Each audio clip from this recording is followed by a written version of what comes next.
السلام علیکم، میں ہوں فرزانہ صدیقی اور آپ دیکھ رہے ہیں سب سے پہلے پاکستان نیوز الرٹ۔ آج کی اہم ترین اپڈیٹس کے ساتھ حاضر خدمت ہوں۔ چیف جسٹس ہائی کورٹ برہم، لاپتہ شہری عدالت میں ہوا پیش، کس نے اٹھایا تھا شہری کو، سب بتا دیا۔ چیف جسٹس نے برہمی کا اظہار کرتے ہوئے استفسار کیا کہ کس نے شہری کو اٹھایا اور اس کی تفتیش کون کرے گا۔ اسلام آباد ہائی کورٹ میں لاپتہ شہری کیس کی سماعت ہوئی تو لاپتہ شہری عدالت میں پیش ہوئے۔ چیف جسٹس اسلام آباد ہائی کورٹ جسٹس اطہر من اللہ نے استفسار کیا کہ آپ کہاں تھے۔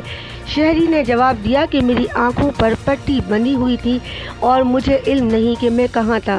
عدالت نے پولیس سے استفسار کیا کہ اب تک کیا آپ نے انکوائری کی۔ پولیس نے موقف اختیار کیا کہ کچھ وقت میں انکوائری مکمل ہوتے ہی رپورٹ عدالت میں پیش کی جائے گی۔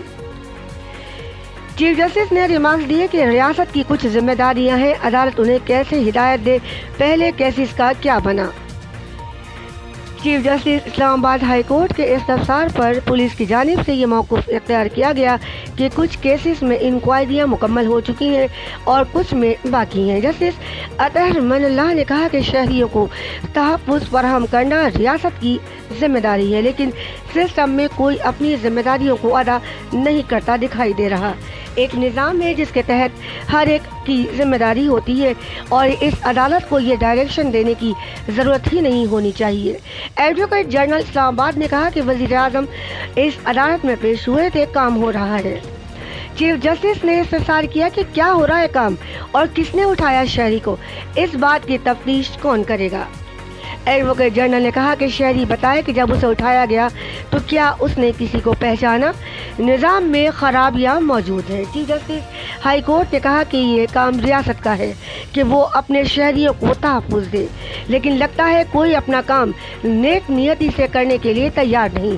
23 اگست کو FIR کے اندراج کے لیے درخواست دی گئی جو کہ درج ہی نہیں ہوئی۔ یہ آپ کے لیے ایک ٹیسٹ کیس ہے، پہلے جو کیسز تھے وہ تو پتہ نہیں کہاں گئے۔ انہوں نے کہا کہ اس عدالت نے آپ کو کسی شخص کے خلاف کارروائی سے روکا ہے، جو بھی کارروائی کرنی ہے قانون کے دائرے میں رہ کر کریں۔ عدالت نے IG اسلام آباد کو کیس کی انکوائری اپنی نگرانی میں کروانے کی ہدایت بھی کی۔ ایڈیشنل اٹارنی جنرل نے موقف اختیار کیا کہ انویسٹیگیشن مکمل ہونے کے بعد ہی ذمہ داران کا تعین ہو سکے گا۔ چیف جسٹس نے یہ بھی استفسار کیا کہ پہلے جو انویسٹیگیشنز ہو رہی تھیں ان کا کیا بنا۔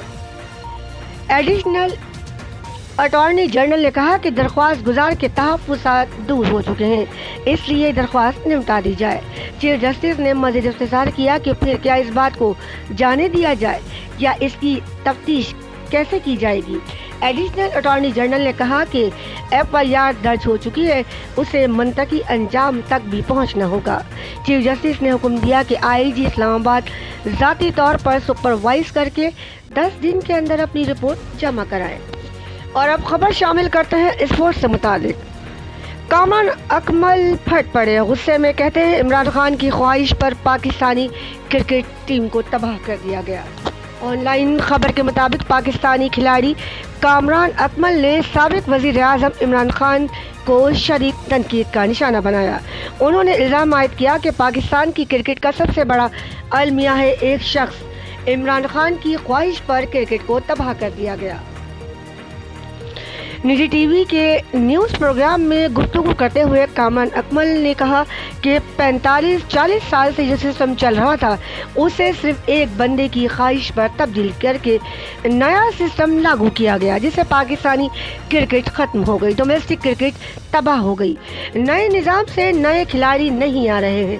ان سے کوئی پوچھ سکتا ہے وہ 92 میں کرکٹ چھوڑنے کے بعد کون سے گراؤنڈ میں آئے ہیں، وہ ہمارے آئیڈیل ہیں، گریٹ کپتان ہے، لیکن انہوں نے ڈومیسٹک میں مار کھائی ہے۔ پلیئرز بنے ہیں لیکن